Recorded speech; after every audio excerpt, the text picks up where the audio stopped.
Okay, the second key takeaway from this opinion poll is about long-term care, which we've talked about often here on our show. And this says that 80% of respondents worried about the rising cost of long-term nursing care. And we know that to be true. It is a cost. Inflation will only make it worse. What do you take of this? You just mentioned we've seen the devastating effects of inflation.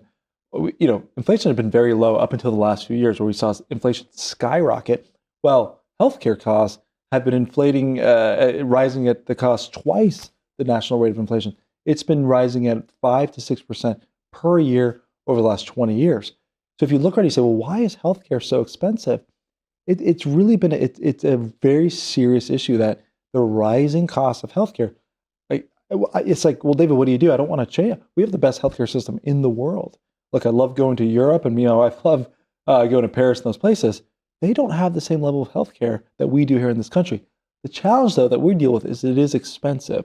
And if you need long-term care in retirement, it could be $1 million to $2 million of your retirement accounts spent on long-term care, which is why we always look at one of our planning pieces is, do you have a long-term care plan? And if not, what's the best way to maybe possibly look at getting one?